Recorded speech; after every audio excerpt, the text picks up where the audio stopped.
Yeah. All right.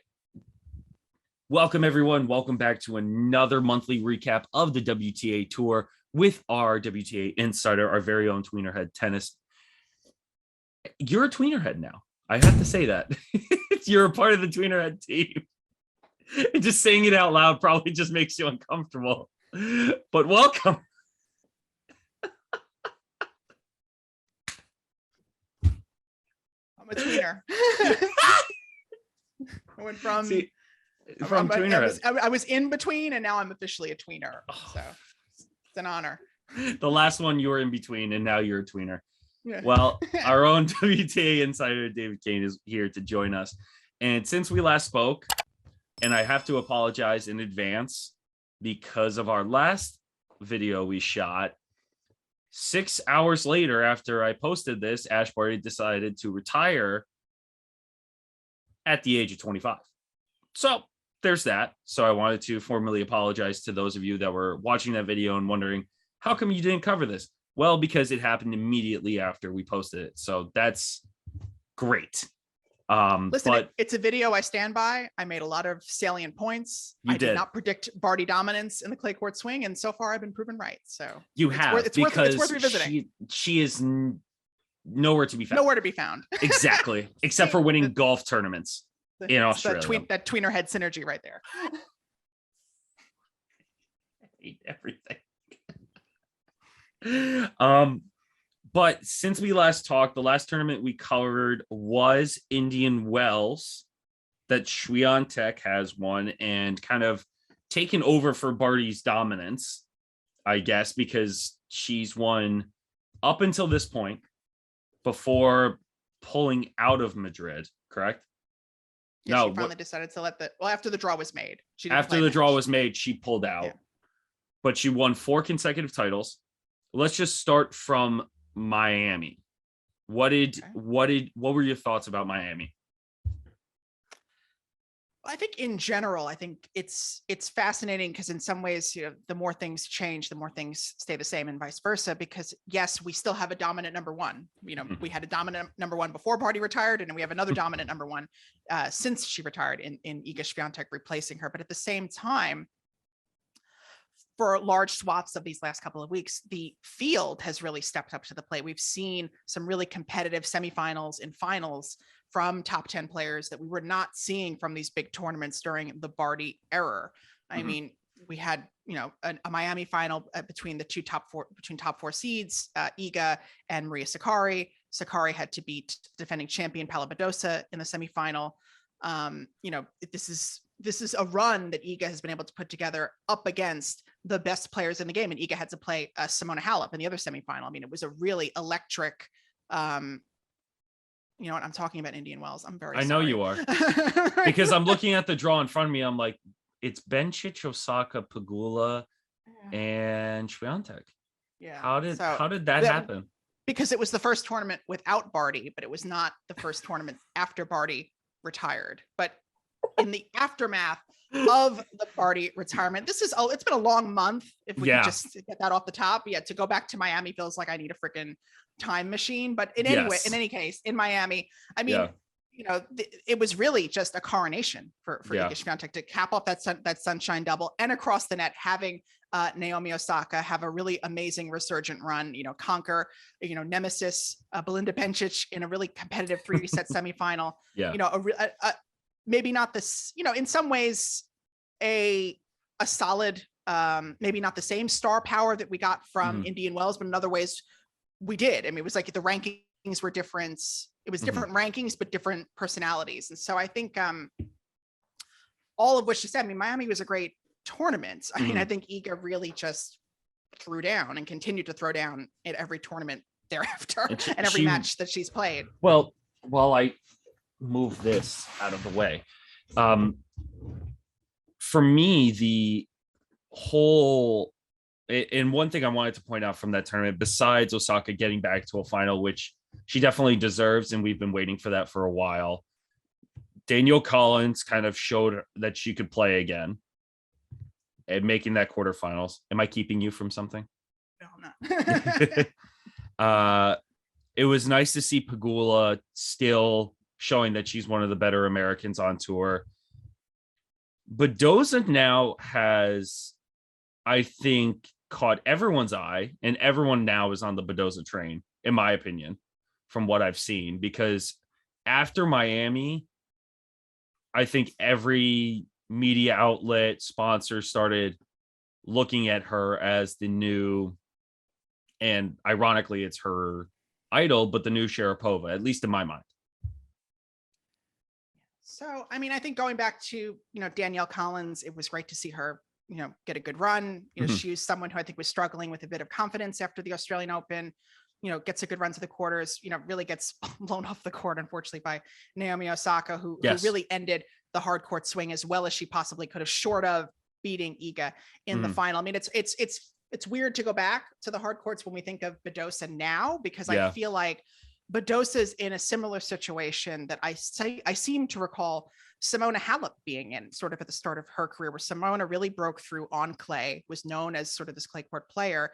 And in the following year, after making that French Open final, became a hard courter. And I think that's kind of what we're seeing from Paula in the early stretches of this clay court swing. It has not been clean, efficient tennis for the most part. She played a really great match against Veronika Kudermetova in Madrid. Badosa's a higher ranked player. Kudermetova saw that and immediately exited stage left. But and then played a really rough one against Simona Halep, who did by all rights play a phenomenal match, but Badosa really didn't have anything to counter the way that Simona was playing. So heading out of the hard court season, Badosa seemed like the de facto, world number 2. Really had her chances in both of those tournaments, was in a tight semifinal in Indian Wells against Maria Sakkari. Bring up Indian Wells one more time. And was in the quarterfinals, played great to make the quarters, and then, had a bit of an illness against Jessie Pegula in that quarterfinal. And it's been some tough matches. A lot of 3-setters in Charleston and Stuttgart. Sabalenka got the better of her, avenging that Guadalajara loss in Stuttgart, and then gets the tough loss in Madrid. And she really did seem down after the Madrid loss. She's had to play a lot of tournaments. I mean, even after Miami, I was wondering if she should even play Stuttgart, and that seemed like maybe an opportunity to take some time off, and it's time she didn't take. And I wonder if it's time that she'll end up regretting, because last year she had a bit more of a sparse clay court swing. She was able to go from Stuttgart, she was able to go from Charleston to Madrid to Belgrade, where she won her first title. She's going to play Rome for the first time.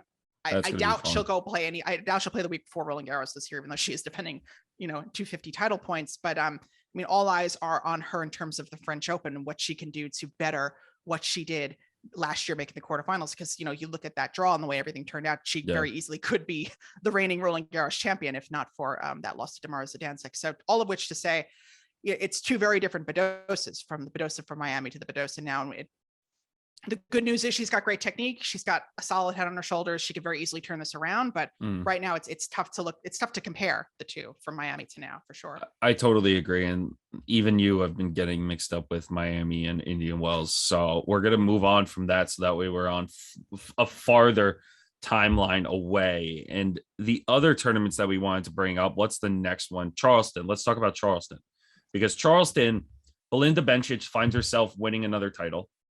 It was one that I guess has been waiting for a really long time for her, because especially after the Olympics and refinding that confidence. And she beat some decent players too on her way to winning.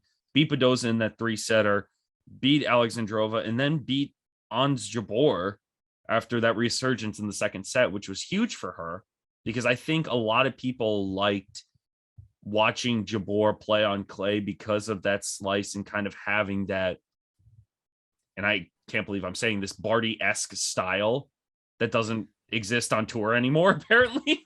Yeah. So I think a lot of people were rooting for Ons in Charleston. So the fact that Belinda was able to kind of power through that and win in 3 sets after going, that was, I think, her, besides that was her only 3-setter besides Badosa. Yeah, I mean, you go back to it being a long time coming for Bencic. I mean, this is Bencic's breakthrough tournament back in 2014. She seemed like an obvious pick to make that final when she, makes it through. I think either as a qualifier, as a wild card, takes a narrow loss to Yana Chepalova, fan favorite Yana Chepalova.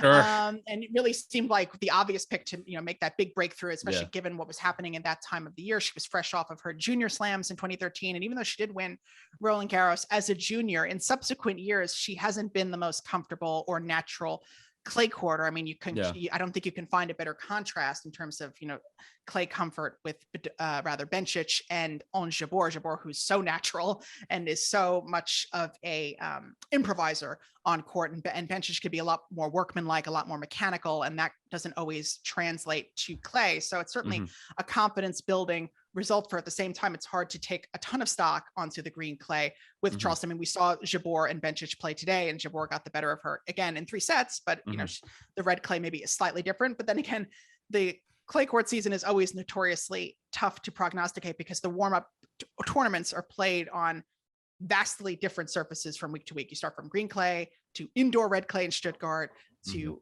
red clay at altitude, and then you finally start to slide into home base with Rome and Roland Garros. It's and even Strasbourg to a lesser extent.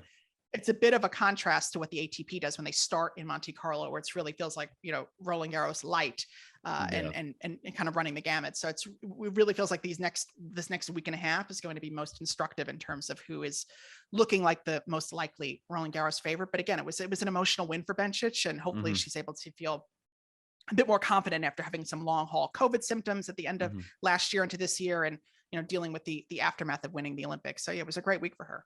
I totally agree. And it going back to that surface talk that you had right there, is when I went back in 2019, when Kiki Bertens was still on tour, she said that she grew up in the Netherlands playing on hard true, the green clay. And she said it was the perfect surface to transition from hard court to red clay because it plays like a hard court, but you need the footwork of red clay, which I thought was actually one of the best quotes that I've ever heard doing this. And I genuinely think that while hard true is not red clay, it does have its purpose on the WTA circuit for that transition, which I actually really do enjoy. And I think the men's could really use something like that, especially with the challengers that they have right now. And I believe Tallahassee, Savannah, that have been doing this for a long time. The other players that I wanted to talk about from this tournament were, how did Coco Vandeway make the quarterfinals? Well, she had quite a draw. I mean, she did beat Jessie Pegula in the 3rd round, but otherwise it was a bit of a wild ride for her. Yeah. Having lost in qualifying, but getting Gasanova and Lauren Davis back to back, sort of an ideal stretch for someone looking for match play anywhere, anytime. But the win over Pegula is encouraging because Pegula's been playing some really great tennis all year round. Did beat quote unquote Badosa, but did make the semifinals of Miami. Yeah. So it's when we haven't seen her since. So, obviously Coco has a long way to go in terms of rebuilding that ranking, and a quarterfinal in Charleston is a great start.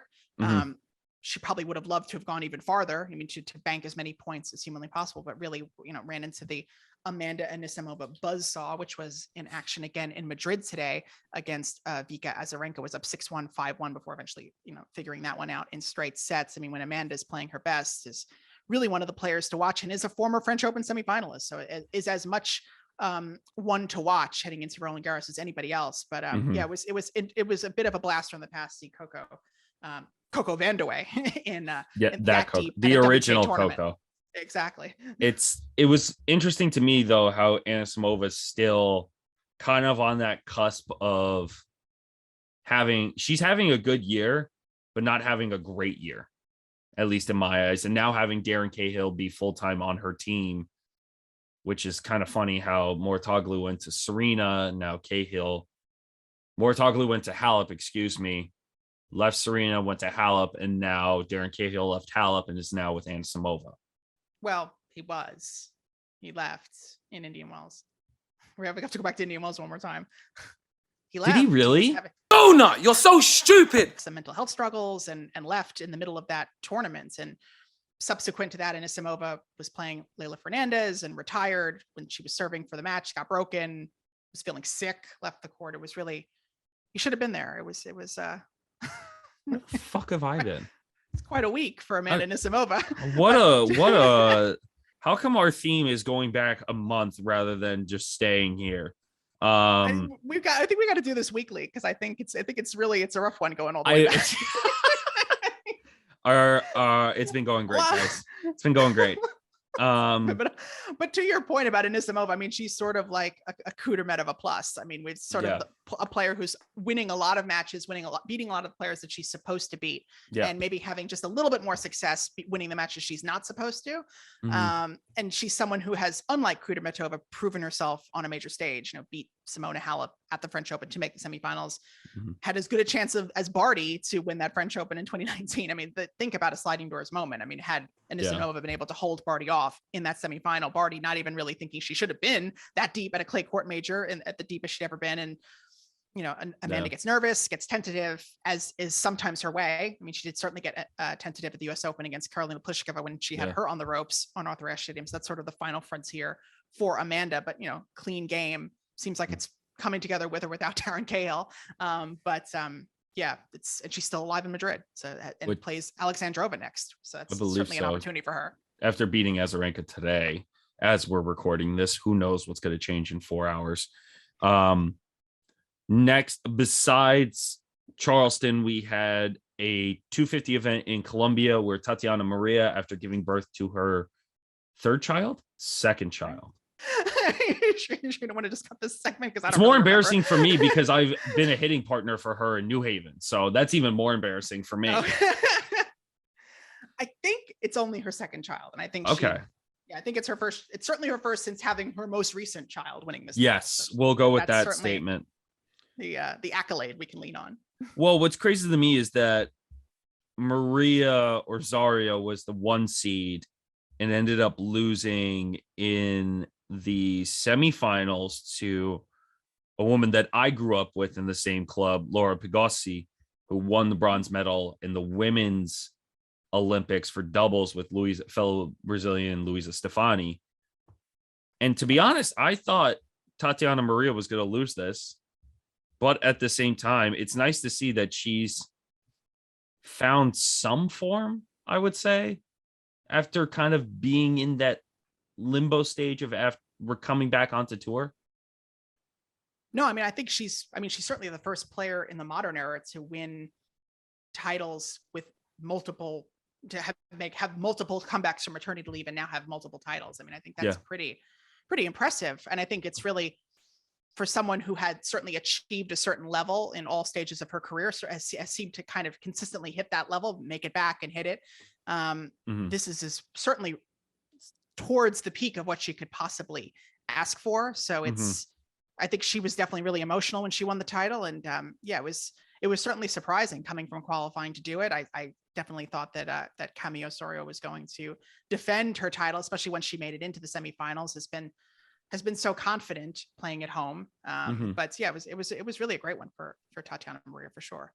And for Laura Pigossi, who is now, I think, into the top 200 according to the live rankings. I just have to double check that while we at a career towards a career high of 126 as mid-April, so which is huge for her because she was always struggling within that 200 to 300 range for the longest time, and that kind of boosted her confidence along those lines, which is absolutely lovely to see. Another Brazilian besides Beatriz Maia.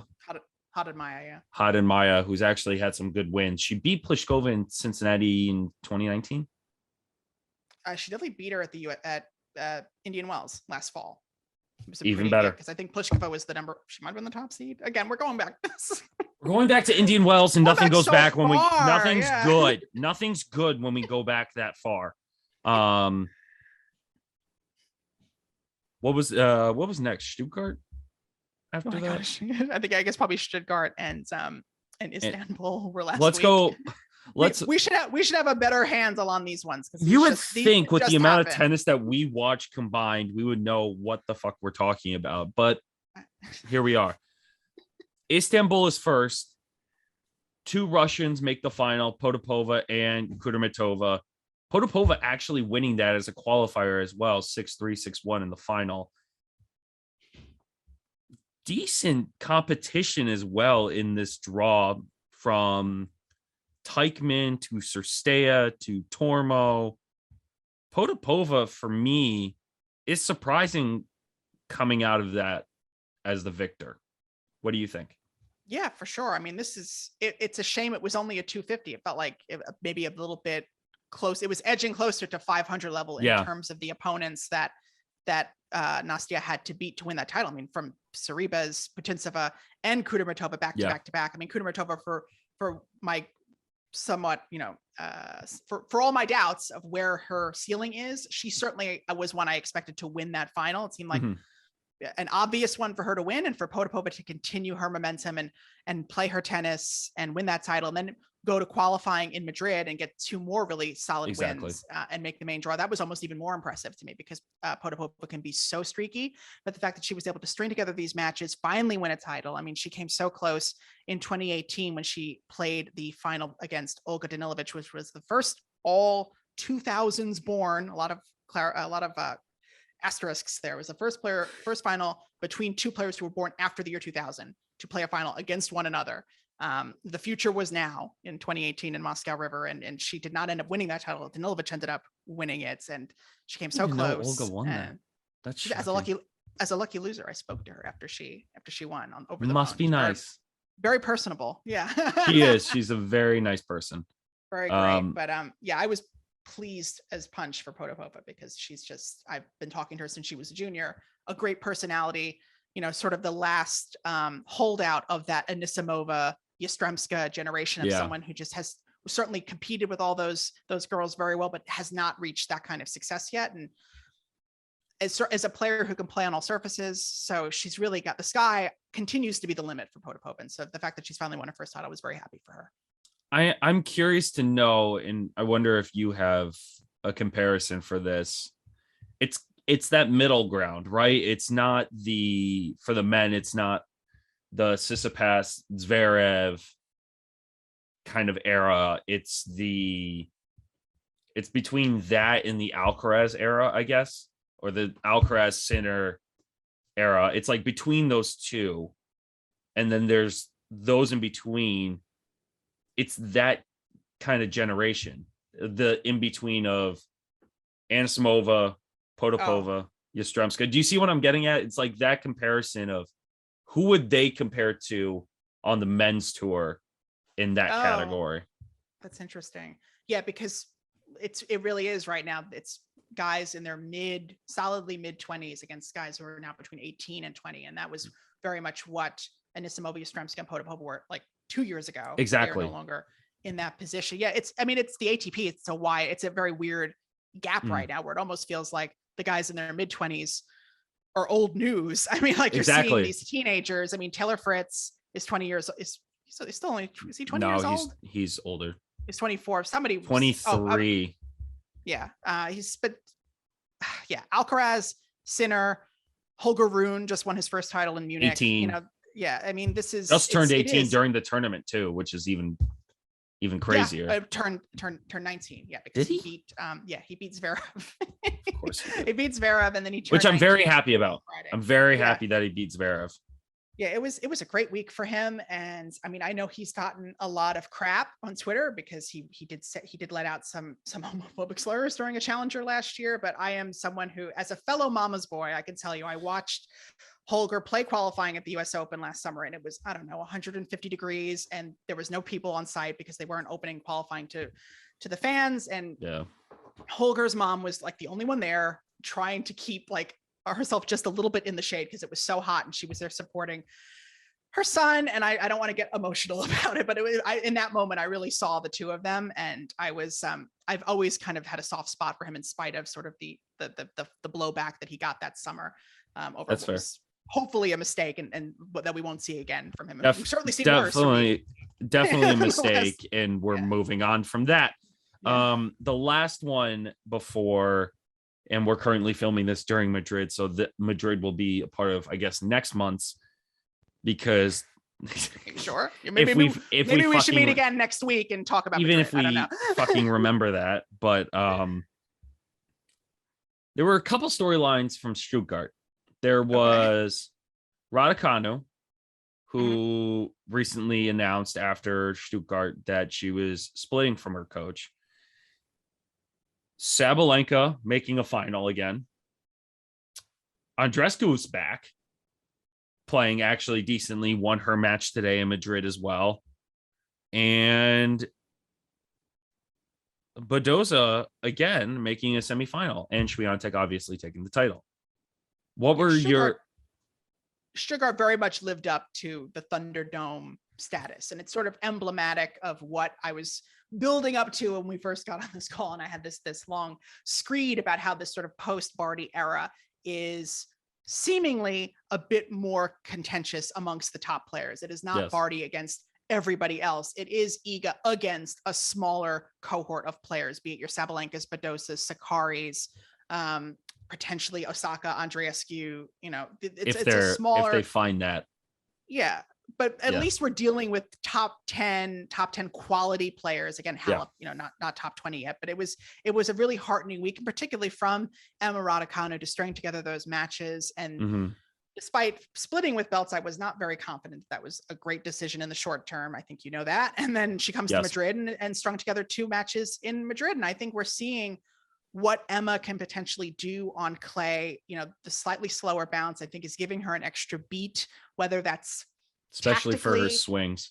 Yeah, tactically, but even mentally, just feeling like she has an extra second to get the ball, I think maybe is giving her the opportunity to unlock that extra bit of aggression, because, you know, getting that venge win over Marta Kostyuk, who really destroyed her last fall in Cluj-Napoca, and it was one of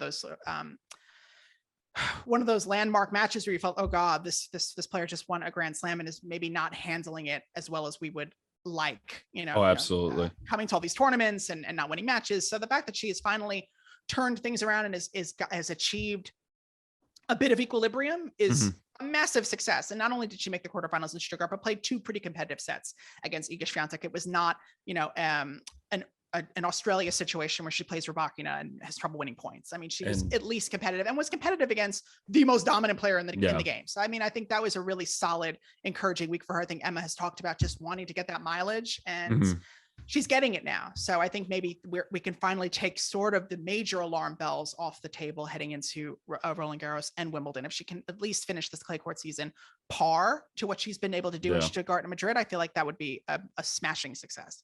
And I guess we've been talking about Swiatek and her dominance a lot lately.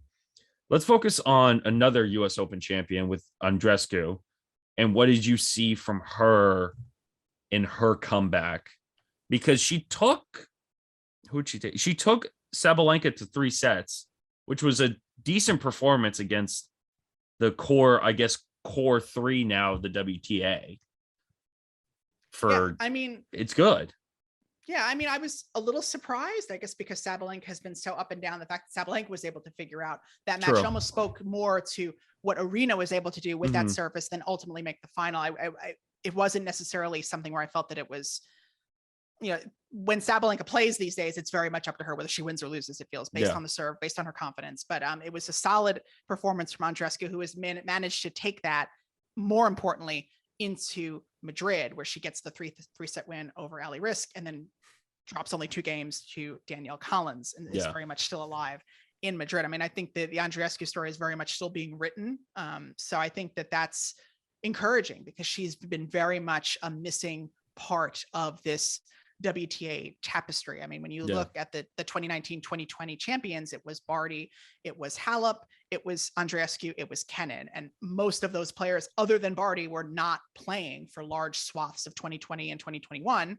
And you saw what happened. Barty cleaned up. So I think we're finally getting to see, you know, Andreescu back in the mix, now Iga Swiatek in the mix. And I think it's things are going to look a bit firmer on the WTA circuit, which is very encouraging. Because again, we spoke after Australia, and I was very apoplectic about the state of the WTA Tour, and I finally feel a bit better about things, even if Madrid, you know, this WTA 1000 doesn't have Iga, and the draw has fallen apart in parts. We've still had some great consistency. It's still been consistent and going upwards as well, with the players and quality of talent that we're seeing in the draw as well. And for me, Sigmund actually made the quarterfinals as well, the tournament that she's won and we've interviewed, which is awesome to see. The fact that she beat Sakari, well, I can't say beat, but the fact that she made it that far in her home kind of tournament that she's won it more than once, right? Or just once? She made the final in 2016, lost to Kerber, and then the following year beat Mladenovic in 2017. I can remember 5-6 years ago. I can't remember last month. That's sort of how this works. That's sort of how do you do that? How do That's shocking. How do you do that? I can't remember. Yeah, I don't only remember that final that she played against Kerber. I remember where I was. I was in a library, I believe, in Manhattan. Go home. I was in a very specific. Go home. You're drunk. At that point. But yeah, I mean, looking at that Stuttgart draw, it was so high powered. And then there was that little bracket of Siegemund and Samsonova. And it just felt like, the winner of that match is going to drive off with the Porsche. And we got very close for a second when Samsonova beat Siegemund and then had Iga on the ropes in the semifinals. And you've just felt like, oh, this is Samsonova's tournament to win. And I think that's why we had that conversation offline about how it felt like the Russians were on the verge of winning every major title in the aftermath of their ban from Wimbledon, because Samsonova very nearly won Stuttgart. Potapova wins Istanbul, and Rublev wins in Serbia over Novak Djokovic. Both and potentially both world number ones losing to Russian players in the aftermath of that ban. So that would have been a pretty wild headline. Especially, you could just see the Daily Mail in all caps sort of summing up the Samsonova upset had that happened. But Iga ends up winning that match and continues her unbeaten run. I mean, when you look at Iga, though, I mean, I think it's sort of fascinating to see how she carries this momentum, because we've seen her be capable of this sort of dominant streak in dominant tennis. We've also seen the bottom fall out. And last year that happened at Roland Garros. And you don't hope that a player loses, but you do wonder if it is ideal for her to perhaps have a bad day in Rome rather than in Paris. I mean, she could very easily channel Nadal and win another seven matches, or 14 matches to win Rome and Roland Garros. But it's harder when they're that young and they still don't have that much mileage under them. But but she plays above the mileage that she has. I would say. I mean, her A game is pretty unplayable. I mean, the fact that when she's on clay definitely gives her a plus, even if she's playing at a B level. Still tactically because of the spin and the heavy kick, it really is it's ideal for the surface. But it's, again, I didn't expect her to win. I didn't expect her to lose to Maria Sakkari in Paris last year. And I think I don't think anyone really expected her to lose. And I don't think anyone really was paying attention to the draw until she lost. And then you look at who was left and you thought, oh wow, this is, it didn't really mean as much when you felt that Iga was just going to win the title. And then when you look at who's left and you think, oh, what happened? Exactly. Exactly. Which is the hard part when you look at that amount of talent in that top 10 kind of spot, or I should say top 7 of the WTA, and with their consistency. Because if we were, but I'm going to ask one more question before I get to this rollover question that I ask in every video that we do. With the Raducanu situation, because it's always a hot button of conversation with anyone, with the amount of coaches she's going through now, how do you view that? Because for me, I just think it's getting to the point of she needs to find someone to work with for at least a year. I'm just saying a year. Give it a long time where you can analyze what you like in a coach, what you don't like, and see what happens, because you can't go through these coaches like they're not putting everything into it. And the training block thing is kind of the Halep mentality before she went to Moratoglu. Yeah, I mean, look, I don't love it.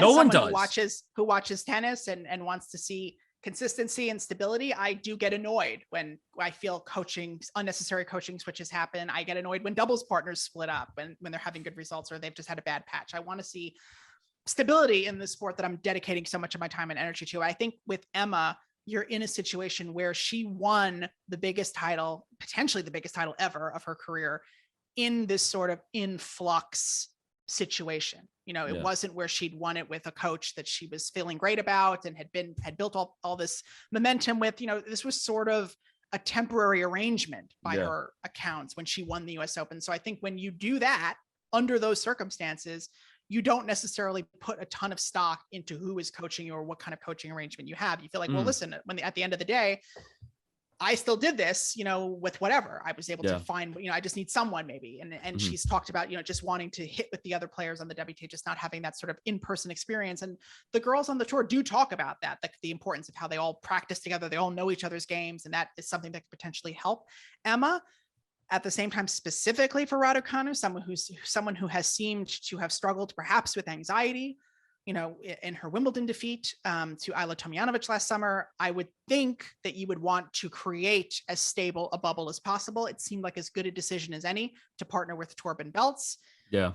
As she was coming off of her best result of the year. So it definitely was a shocker when she split with him. I mean, at least the fact that she's been able to win matches subsequent to that is heartening. But if I was a part of the Raducanu camp, I wanted her to have a coach. I didn't want her to play after the US Open until she had a coach, and she played Indian Wells, and she didn't take my call, but she went to Indian Wells, she went to Europe and played coachless and had all these wacky results. And it was like, what's happening? And she played the Transylvania Open, which was, for me, yeah, I mean, it's like, what do you think was going to happen? I mean, this is just not It's sustainable. not ideal. I think that's always been the question since she won the US Open. Is this sustainable? And is she doing everything possible to create a sustainable environment? Exactly. Listen, she's someone who can run hot. She could potentially win Madrid, and it'll be like, well, she did again. She'll have won her 2 biggest titles without a permanent coach. And so you'll feel like, well, does she need one? But I think long-term, if you want to have a long, fulfilling career, and I felt the same way about Mouratoglou when he partnered with Halep. I felt like she's got to give this a few months. She's got to give this at least a few months, especially after the splits with Cahill and the splits with Dobre. Well, you want to have and I think were you surprised by the Mouratoglou Halep relationship? I felt like she was certainly circling towards Patrick when she started working at the academy, working with academy coaches. It felt like perhaps, I think the only reason why people didn't out and out speculate about it was because of his connection to Serena, the fact that they have been together for over a decade. Yeah. It just felt like he was off limits. I mean, the way that he's conducted his coaching relationships with every other player, he has not made the distinction that he made with Serena. He's a consultant to Tsitsipas, he's a consultant to Goff and others. To be a permanent one-on-one coach with Halep was a big step, and so far it's paying off. I mean, I have to say it's an interesting. It looks good. In the Mouratoglou narrative, because I think there's been a lot of question over what Patrick brings or ever brought to Serena Williams' table. Because, it's interesting because in tennis, and I think maybe in most sports, you want as a coach to be able to feel like you've built up a player from nothing, or you've been responsible for a player's career. And that's not something at this point that Patrick can claim. He's got a lot of juniors. He's got a lot of players that he's worked with at various stages of development, but he's never built up a player and carried them to their first Grand Slam, for example. But I think there is something to be said, and this is a trend more common in a sport like figure skating, of this finisher coach, a person that you come to after you've learned all your fundamentals, after you've kind of mostly developed yourself as an athlete. And then that person comes in and manages your career, adds some flourishes, sort of like elite level flourishes to kind of give you that extra packaging. And I think that's sort of what Mouratoglou brings in spades. He's got the media apparatus. He's got sort of the Mouratoglou sheen and branding. He's got the reputation of having worked with Serena. I think Simona Halep is someone who probably certainly really respects Serena, what she's been able to accomplish. And just at this point, she has to. Yeah, just feeling like I'm working with Serena's coach, I think commands perhaps a lot of respect from Simona, where, there was always that sort of push and pull with Darren of, how much do I respect you? And I think she's someone who kind of likes that tension. And I don't think that he commands that necessarily, because I think he comes with a lot of gravitas. And so he's not teaching Simona how to hit a forehand. Thank God. So I think that this is an ideal situation. If I see an Instagram video of him teaching her about technique, I'm going to lose my shit.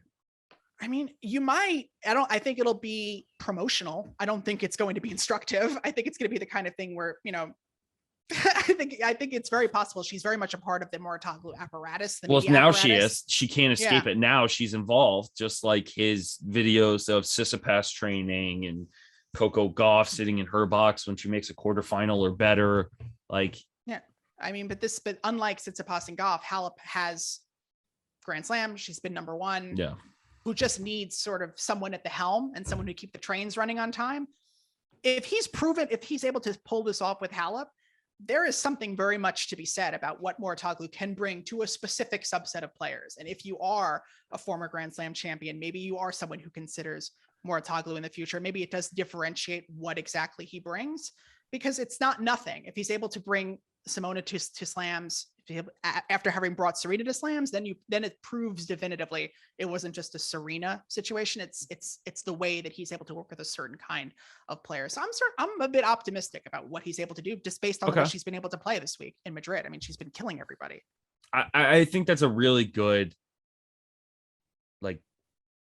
bow on the subject of Mouratoglou, because whether we're really going to see how good of a coach, and this is kind of reiterating what you said, we're going to have to see him put his money where his mouth is, I guess, with Halep, whether or not she's going to be able to kind of turn it around and win another slam with him by her side, which I think is going to really brush off the haters of Mouratoglou and that skepticism of him being more than just a brand. He's actually a coach that people can go to and say, you are one of the elites within the sport.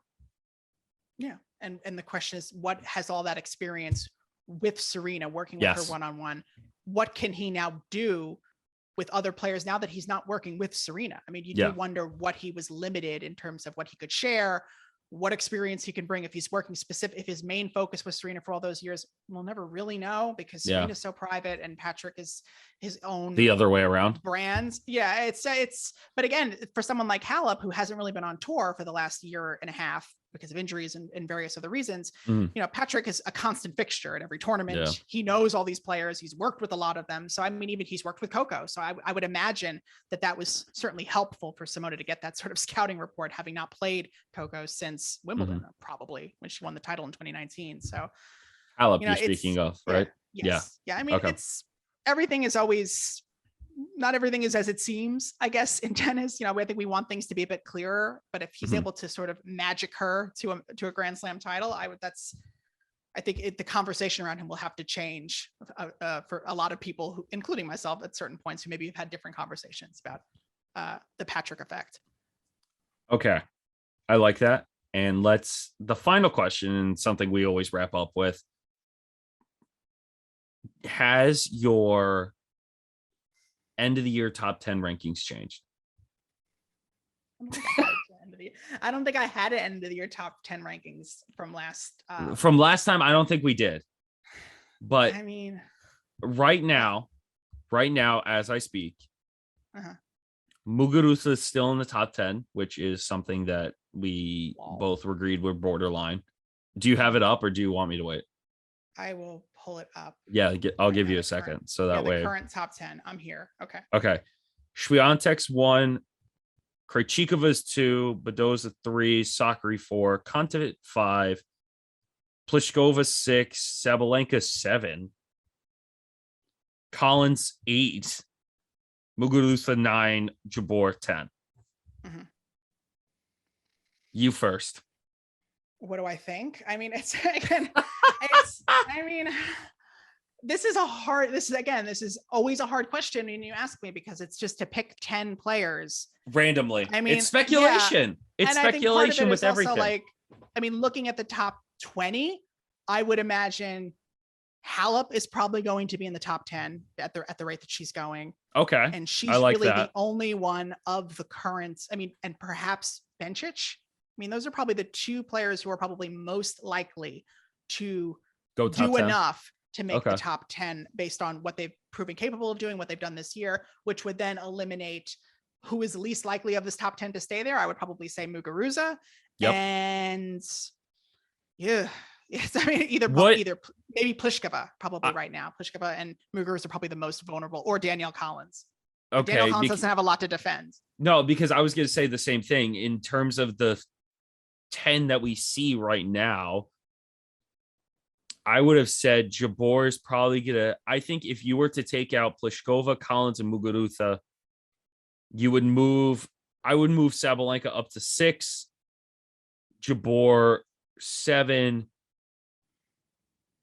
Halep 10, Bencic 8, and Yeah, see, for me, the exact order kind of doesn't matter because, like, right now, Krejcikova's live ranking is number 2, and that's going to drop if she doesn't. Because she hasn't played, and she's got 2,000 points on her ranking. I mean, she's one who, if she loses first round of 3,002, if she loses first round or doesn't play, she's out of the top 10 based off of right now. So that's another one where somehow Ostapenko could possibly, even though she lost in the round of 64. Yeah, she's lost her last 4 matches since making the semifinals in Doha, which I know because that was the match that she killed Muguruza with like 40 winners in 40 minutes or something ridiculous, and she hasn't won a match since. Very typical Ostapenko. Do we think we could see Gauff make a top 10 debut this year? No. Okay. That's fine. Yeah, no, I mean, I think it's like the kind of thing where if she was someone who could make a top 10 debut, she would have had to beat Halep today. Like, that's sort of like one of those like benchmark results where she needs to start gaining points. I mean, she's defending French Open quarterfinal points, for example. I mean, so she's not going to have a ton of opportunity to make that top 10 push now because she's got a lot of points to defend. And so you're looking at 11 through 20, or I guess 11 through 21, looking at Simona Halep, who's most likely to usurp. I mean, you got Raducanu seemingly on a bubble, Ostapenko on a bubble, maybe Pegula. I mean, Pegula certainly has I think she could make top 10. The way she's been playing the last 3 tournaments, I think she could make it. Yeah. It's so weird. A weird one because you still. What is Zidansek defending right now? You don't remember? She made the French Open semifinals and she beat Paula Badosa 8-6 in the third. Even though Badosa had, I don't know, 5 or 6 break points at 6-all in the final set, but who's counting? I mean, like, so is she just gonna go into negative points? Yeah, I mean, she's about to drop like a rock because I cannot recall a single results past that French Open semifinal. So she made that's a tough one for her. She's not in our top 10. No, she's not, but I'm trying to think. She made a final of a smaller tournament or something last year. And Samsonova could be top 20, in my opinion. Yes, I have this discussion a lot with Alex Gruskin, who does another podcast that I won't promote here, but he is. Yeah, because you're a tweener head today. He's back and forth on. Yeah, she did win a tournament last summer in Switzerland where she beat Clara Perel in the final. And it is her first and so far only title. But we go back and forth between Rybakina and Samsonova, who is more likely of those players to have a better career. And so I'm a bit more team Samsonova just because she's very mid 2000s to me. When I got into tennis, that's very much the technique that I grew up seeing. And so just aesthetically, I respond to it. Whereas Rybakina, I feel like, has also had a lot more opportunities than Samsonova and has not capitalized on them yet. So I would like to see Samsonova have a few more opportunities to fail before I write. Thank you to everyone that joined us for this long ass conversation. Thank you to all of you that stuck by us through this whole conversation. I really appreciate it. And thank you to David for taking out a giant portion of his night to talk about this and to get angry at me. And thank you to everyone for watching this. Make sure everyone stays safe.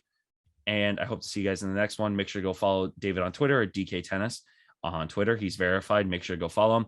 And I'll see he just winked. Okay, I'm leaving. Goodbye. Take care, everyone. Thanks so much for watching. Bye, guys. The mustache made it all worth it. Thank you.